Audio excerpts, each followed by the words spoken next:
कहते हैं कि लालच इंसान को अंधा बना देता है, लेकिन जब इंसान की भूख और लाचारी उसे एक ऐसे रास्ते पर ढकेल दे जहां मौत हर कदम पर पहरा देती हो, जिंदा रहने की जद्दोजहद मौत के डर से कहीं ज्यादा बड़ी हो, तब क्या होता है।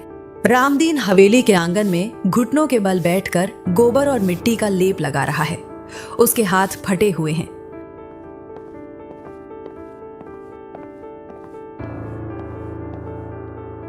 अबे ओ रामदीन, हाथ चला रहा है या वहां बैठकर अपनी किस्मत को रो रहा है? दोपहर होने को आई और अभी तक आधा आंगन भी साफ नहीं हुआ।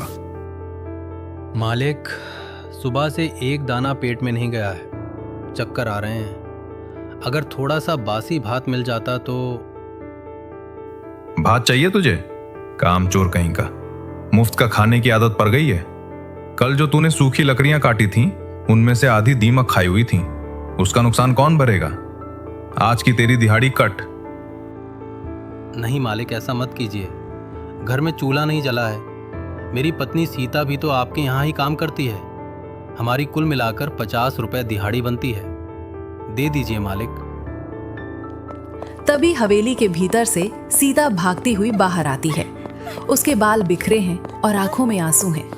हवेली की मालकिन पीछे से चिल्लाती है, चोर कहीं की, मेरे सोने के कंगन को चुराने वाली थी। निकालो इन दोनों गरीब भूखों को यहाँ से। नहीं मालकिन, भगवान के लिए ऐसा इल्जाम मत लगाइए। मैंने सिर्फ झाड़ू लगाई थी।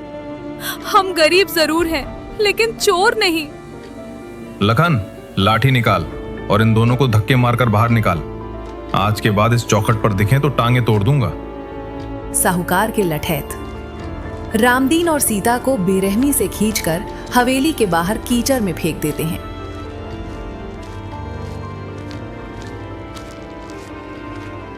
पास से गुजर रहे गांव के कुछ लोग रुककर तमाशा देखने लगते हैं। देखो भाई, आ गए बड़े ईमानदार। अपनी औकात भूलकर राजा के घर नौकरी करेंगे तो यही हश्र होगा। अरे इनकी तो किस्मत ही फूटी है। जिसके पास रहने को ढंग की झोपड़ी नहीं, वो अपनी ईमानदारी का अचार डालेगा क्या?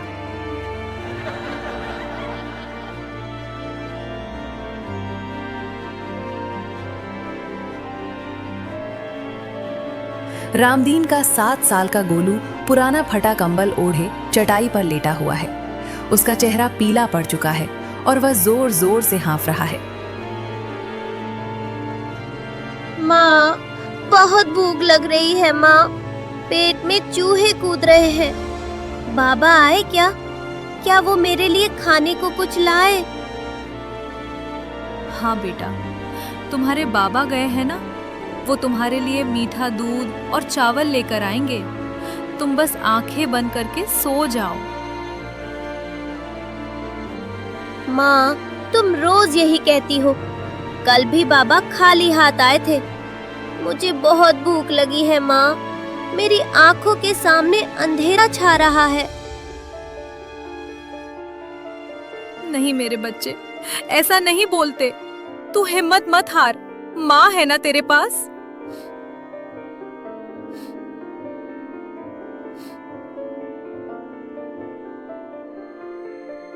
ठीक इसी समय रामदीन फटे हाल, झुके हुए कंधों के साथ खाली हाथ झोपड़ी में कदम रखता है। उसकी आंखें नीचे झुकी हैं। जैसे ही वह गोलू की सिसकियां सुनता है, उसकी नजर गोलू पर पड़ती है। वह तड़प कर घुटनों के बल बैठ जाता है और गोलू के माथे को छूता है। सीता, इसका शरीर तो अंगारे की तरह दहक रहा है। ये तो होश खो रहा है। हे नारायण, धनीराम साहूकार ने आज की दिहाड़ी भी काट ली। मैं हार गया सीता। मैं एक नाकाम बाप हूं, जो अपने बच्चे के लिए 2 वक्त की रोटी और दवाई तक नहीं जुटा सका। अपने आप को मत कोसिए जी। आपकी ईमानदारी और मेहनत को वो नहीं समझेगा। लेकिन अब रोटी की बात छोड़िए। गोलू की हालत पल पल बिगड़ती जा रही है। गांव के हकीम आए थे। उन्होंने कहा कि कोई दवा काम नहीं कर रही। अगर इसे बचाना है तो काला वन के बीचों बीच बने उस सदियों पुराने मंदिर के गर्भगृह से दिव्य संजीवनी भस्म लानी होगी। लेकिन वहां जाना साक्षात यमराज को न्योता देना है। हे ईश्वर, हम क्या करें? नहीं, मैं अपने बच्चे को ऐसे तड़प कर मरने नहीं दे सकता। गांव का कोई शख्स हमें 1 रुपया उधार देने को तैयार नहीं है। सब हमारी गरीबी का मजाक उड़ाते हैं। अब जब इंसानों ने दरवाजे बंद कर लिए हैं तो मैं उस ईश्वर के दर पर जाऊंगा। रात के 12 बजे आसमान में काले घने बादल छाए हैं और बिजली कड़क रही है।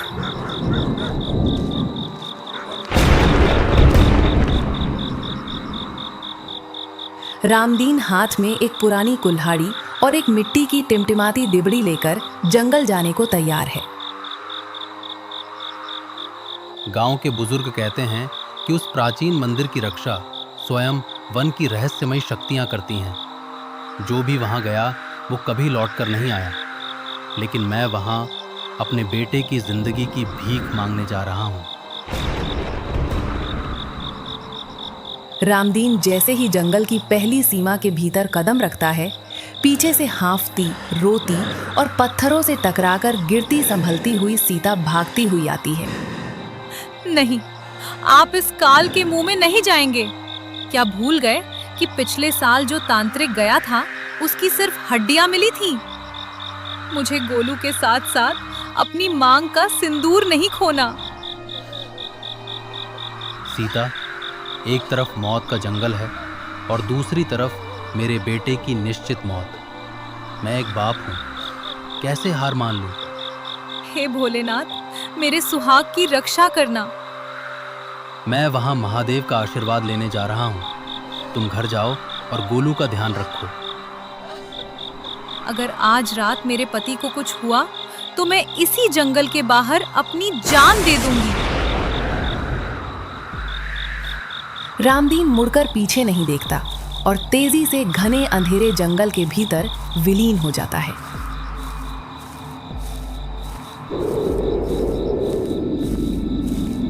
डिबरी की पीली रोशनी धीरे धीरे काली धुंध में गायब हो जाती है। रात के करीब 2 बजे रामदीन उस घने जंगल के बीच में पहुंच जाता है।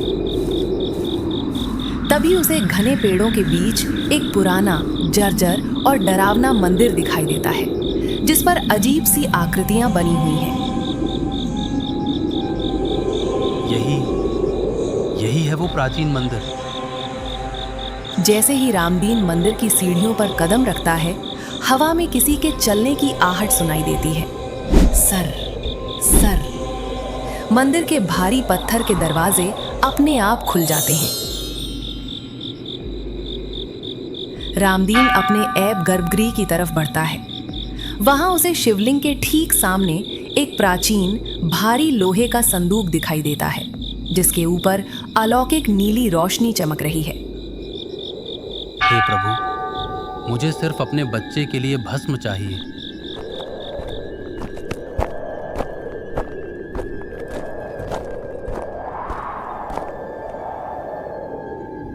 रामदीन जैसे ही वह संदूक के पास पहुंचता है, अचानक मंदिर के कपाट जोर से बंद हो जाते हैं। पूरी धरती हिलने लगती है।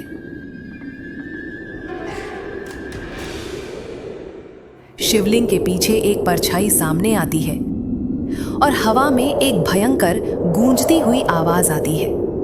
रामदीन, सदियों से इस मंदिर में जो भी आया वो यहाँ छुपा खजाना और सिद्धियां चुराने के लालच में आया, और इस वन के रक्षकों ने उनका लहू पी लिया। आज तू इस पवित्र स्थान पर आने का दुस्साहस कर बैठा। बोल, अपनी आखिरी इच्छा मांग, क्योंकि इस संदूक को छूने की जुर्रत करने वाले की बलि चढ़ाई जाती है। रामदीन कुछ करता इससे पहले गले पर मंदिर के त्रिशूल की एक नुकीली छाया आकर टिक जाती है। हे वन के देवता, हे महाकाल, अगर आप मेरी बलि लेना चाहते हैं तो खुशी खुशी ले लीजिए। मैं अपनी जान की भीख मांगने यहाँ नहीं आया। मेरा 7 साल का मासूम बेटा घर पर दम तोड़ रहा है। इंसानों ने अपने दरवाजे बंद कर लिए, इसलिए मैं आपके दर पर आया हूँ। मुझे ये खजाना नहीं चाहिए। मुझे सिर्फ शिवलिंग के पास रखी वो संजीवनी भस्म दे दीजिए ताकि मेरा बच्चा जी सके। रामदीन रोते हुए अपना सिर मंदिर के ठंडे पत्थरों पर पटक देता है। उसकी आंखों से निकले आंसू और गर्दन से टपकी खून की एक बूंद शिवलिंग पर गिरती है। तभी अचानक एक बेहद शांत, दिव्य और अलौकिक मंत्रोच्चारण गूंजने लगता है।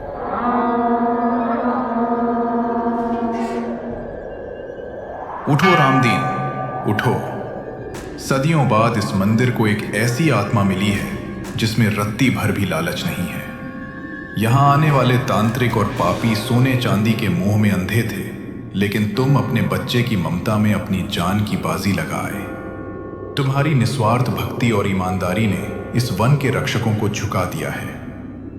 ये लो संजीवनी भस्म, इससे तुम्हारा पुत्र तुरंत स्वस्थ हो जाएगा।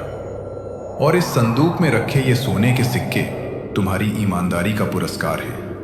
इन्हें ले जाओ और अपनी दरिद्रता का अंत करो। लेकिन याद रहे, लेकिन एक बात हमेशा याद रखना, इस धन का उपयोग सिर्फ अपनी जरूरतें पूरी करने में और दूसरों की भलाई के लिए ही होना चाहिए। अगर कभी भी तुम्हारे मन में लालच आया या तुमने इसका इस्तेमाल किसी गलत काम में किया, तो ये जंगल तुम्हें उसी वक्त भस्म कर देगा। हवा में तैरती हुई वो परछाई गायब हो जाती हैं और मंदिर के कपाट अपने आप खुल जाते हैं। शिवलिंग के सामने रखा वो लोहे का प्राचीन संदूक अपने आप खुल जाता है। उसके भीतर से एक सोने की कटोरी में भस्म और ढेर सारे प्राचीन सोने के सिक्के चमकने लगते हैं। हे प्रभु, आपकी जय हो। आपने एक गरीब बाप की पुकार सुन ली। अब सुबह हो चुकी थी। सीता गोलू के बेजान शरीर को पकड़कर रो रही है। तभी रामदीन हांफता हुआ अंदर आता है। आप आ गए? देखिए, गोलू का शरीर ठंडा पड़ रहा है। इसकी सांसें रुकने वाली हैं। सीता, घबराओ मत। महादेव का आशीर्वाद आ गया है। रामदीन तुरंत कटोरी से भस्म निकालकर गोलू के माथे पर लगाता है और पानी में घोलकर उसके मुंह में डालता है। अचानक एक चमत्कार होता है। गोलू के चेहरे का पीलापन गायब हो जाता है। वह एक गहरी सांस लेता है और अपनी आंखें खोल देता है। माँ, बाबा, मुझे बहुत तेज भूख लगी है। मेरा बच्चा, ये तो चमत्कार हो गया। जी हे भगवान, तूने एक माँ की पुकार सुन ली। तेरा कोटि कोटि धन्यवाद। रामदीन मुस्कुराता है और अपने थैले से सोने के चमचमाते सिक्के जमीन पर बिखेर देता है। पूरी झोपड़ी सोने की चमक से जगमगा उठती है। रामदीन ने उन सिक्कों से गांव में एक बड़ा और सुंदर घर बनवा लिया है। उसने अपनी बंजर जमीन को उपजाऊ बना दिया है, जहां अब हरी भरी फसलें लहलहा रही हैं। लेकिन रामदीन बदला नहीं है। वह आज भी उतना ही विनम्र है। वह गरीबों के लिए मुफ्त अनाज और दवाइयों का इंतजाम करता है। तभी सड़क पर रामदीन का सामना साहूकार धनीराम और उसके चालाक पड़ोसी जगत से होता है। जगत स्वभाव से बेहद लालची, कामचोर और ईर्ष्यालु इंसान था। साहूकार जी, जरा देखिए इस भिखारी रामदीन को। कल तक जो हमारे खेतों में गोबर उठाता था, आज मलमल के कपड़े पहन पर घूम रहा है। इसके पास इतना पैसा आया कहां से? जरूर इसने कहीं कोई बड़ा डाका डाला है। मुझे भी यही शक है। इसके पास खेती के लिए पैसे नहीं थे और अब इसके ठाठ राजाओं जैसे हैं। कुछ तो गड़बड़ है। रात का समय था। जगत रामदीन के घर की खिड़की के पीछे छिपकर अंदर झांक रहा है। अंदर रामदीन और सीता बातें कर रहे हैं। डरना कैसा सीता, वो तो काला वन के उस प्राचीन मंदिर के देवता का आशीर्वाद है। उन्होंने मुझसे कहा था कि जो भी सच्ची आत्मा वहां जाएगी, भगवान उसकी झोली भर देंगे। बस इंसान के मन में लालच नहीं होना चाहिए। खिड़की के पीछे खड़ा जगत ये सब सुन लेता है। उसकी आंखों में लालच के मारे खून उतर आता है। अच्छा, तो ये राज है। इस डरपोक रामदीन को उस भूतिया मंदिर से खजाना मिला है। अगर ये डरपोक वहां से अमीर बनकर लौट सकता है, तो मैं तो इससे कहीं ज्यादा चालाक हूं। कल रात मैं भी उसी मंदिर जाऊंगा और उस संदूक का सारा खजाना उठा कर ले आऊंगा। फिर इस गांव का सबसे बड़ा अमीर मैं बनूंगा। अगली रात जगत हाथ में एक बड़ा बोरा और एक तेज धार वाली कुल्हाड़ी लेकर काला वन की तरफ बढ़ता है। उसके चेहरे पर सिर्फ और सिर्फ लालच और घमंड है। जैसे ही जगत जंगल के बीचों बीच पहुंचता है, हवाएं भयानक रूप से चलने लगती हैं। लेकिन जगत रामदीन की तरह डरा नहीं, बल्कि वो घमंड में अंधा था। रामदीन तो मूर्ख था जो सिर्फ कुछ सिक्के लाया। मैं तो पूरा संदूक ही उठा लाऊंगा। तभी अचानक उसके सामने वही जर्जर मंदिर प्रकट होता है। जगत दौड़कर गर्भगृह में घुस जाता है और शिवलिंग के सामने रखे उस प्राचीन लोहे के संदूक पर झपट पड़ता है। वो जैसे ही संदूक को खोलने के लिए हाथ बढ़ाता है, तभी संदूक में से नीली रोशनी की जगह भयंकर खौफनाक काली और लाल लपटें बाहर निकलती हैं। मंदिर के कपाट धड़ाम से बंद हो जाते हैं और जगत के पैर जमीन में धंसने लगते हैं। शिवलिंग के पीछे से एक ऐसी भयानक और विकराल आकृति उभरती है जिसे देखकर किसी भी कमजोर दिल इंसान की धड़कन रुक जाए। जगत घुटनों के बल गिर जाता है। उसके पैर जमीन के भीतर धंस चुके हैं। मूर्ख मानव, तेरी बेईमानी और लालच की बदबू से यह पवित्र वन अपवित्र हो गया है। तू यहां प्रार्थना करने नहीं, चोरी करने आया है। अब तू यहां से जिंदा वापस नहीं जाएगा। नहीं, मुझे छोड़ दो। मुझे नहीं चाहिए कोई खजाना। मैं तो बस देखने आया था। मुझे जाने दो। झूठ।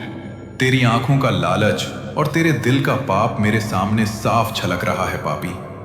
तूने जीवन भर दूसरों का हक मारा, कमजोरों का मजाक उड़ाया, और आज तू इस पवित्र दिव्य संदूक पर डाका डालने आया है। रामदीन के मन में अपने पुत्र के लिए निष्काम प्रेम था, पर तेरे भीतर सिर्फ ईर्ष्या की आग है। इस वन का नियम है, जो पवित्र मन से आएगा वो राजा बनेगा, और जो पापी बनकर आएगा वो यहीं दफन हो जाएगा। मुझे माफ कर दो। मैं कसम खाता हूं कि फिर कभी लालच नहीं करूंगा। मुझे एक मौका दे दो। प्रकृति मौका नहीं, न्याय करती है। तूने छल किया है तो अब छल का ही फल भुगत। हवा में उड़ती हुई कुल्हाड़ी उसकी आंखों के ठीक सामने लहरा रही है। बचाओ! जगत की एक आखिरी दर्दनाक चीख गूंजती है और पूरे मंदिर में फिर से गहरा सन्नाटा छा जाता है। कपाट धीरे से खुलते हैं, लेकिन अंदर अब कोई नहीं है।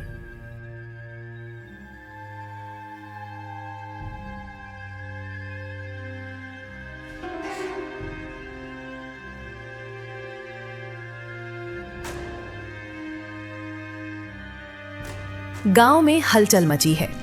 जगत की पत्नी रोती बिलखती हुई धनीराम साहूकार के पास पहुंचती है।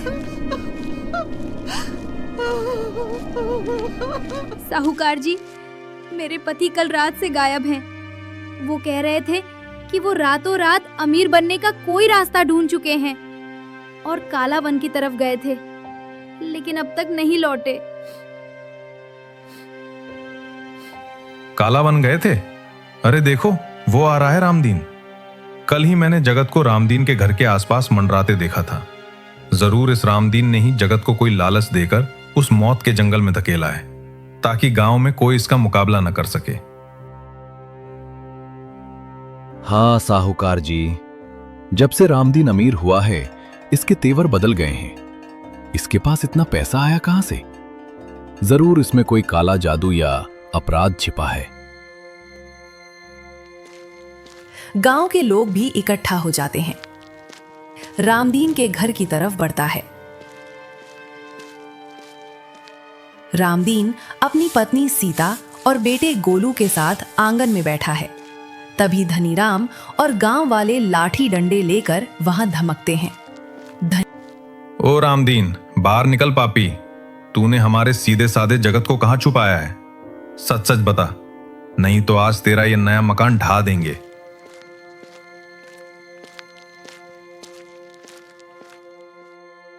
साहूकार जी, आप ये क्या कह रहे हैं? मुझे जगत भाई के बारे में कुछ नहीं पता। मैं तो सुबह से अपने खेत पर था। तुम झूठ बोल रहे हो। तुम्हारे पास अचानक इतना सोना कहां से आया? मेरे पति तुम्हारी इसी अमीरी का राज जानने निकले थे। तुमने उन्हें मार दिया। अगर वो काला वन के उस प्राचीन मंदिर में गए हैं तो अनर्थ हो गया। मैंने पहले ही कहा था कि वो जगह साधारण नहीं है। वहां सिर्फ वही सुरक्षित रह सकता है जिसकी नीयत साफ हो। चलिए, मैं खुद आपके साथ जंगल चलकर उन्हें ढूंढता हूं।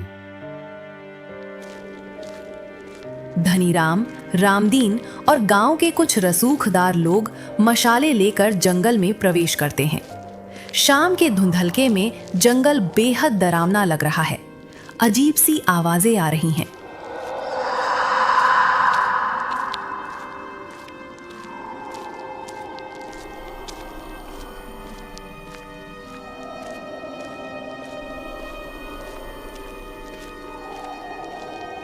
देख रामदीन, अगर तूने हमें भटकाने की कोशिश की तो अच्छा नहीं होगा। चलते चलते सब उसी प्राचीन मंदिर के सामने पहुंचते हैं। मंदिर का दृश्य देखकर सबकी रूह कांप जाती है। मंदिर की सीढ़ियों पर जगत की कुल्हाड़ी और उसका फटा हुआ बोरा पड़ा है और उसके ठीक बगल में एक काले पत्थर की मूर्ति बनी हुई है जिसका चेहरा हूबहू जगत जैसा है और उसके चेहरे पर खौफ के भाव साफ देखे जा सकते हैं।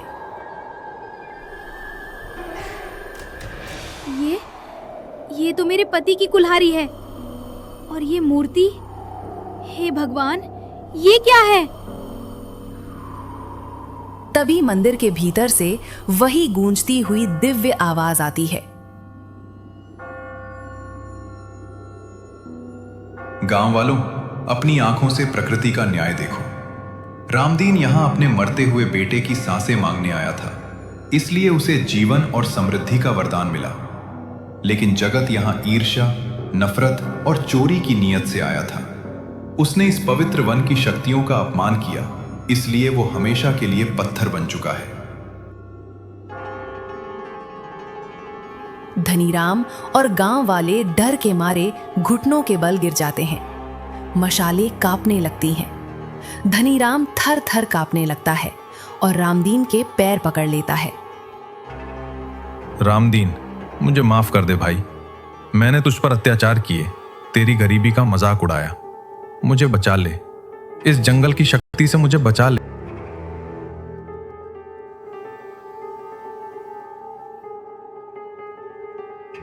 हे वन के देवता, इन सब पर दया करें। इन्हें अपनी गलती का एहसास हो गया है। रामदीन, तुम्हारी पैरवी के कारण इन सब की जान बख्श दी जाती है। लेकिन याद रहे, प्रकृति हर इंसान के कर्मों का हिसाब रखती है। न्याय में देर हो सकती है, अंधेर नहीं।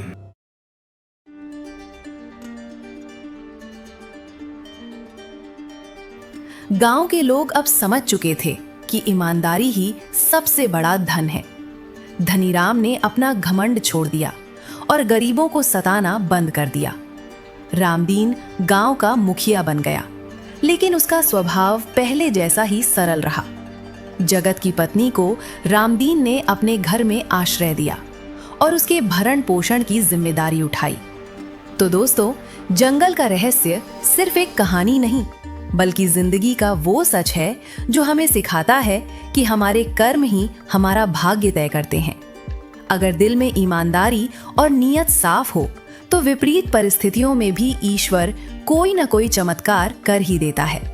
लेकिन अगर मन में ईर्ष्या और लालच हो तो इंसान खुद अपने विनाश का कारण बन जाता है। दोस्तों, अगर इस कहानी ने आपके दिल को छुआ हो तो इस वीडियो को अपने दोस्तों और परिवार के साथ शेयर करें। ऐसी ही कहानियों के लिए हमारे चैनल को अभी सब्सक्राइब करें और बेल आइकन दबाएं। धन्यवाद।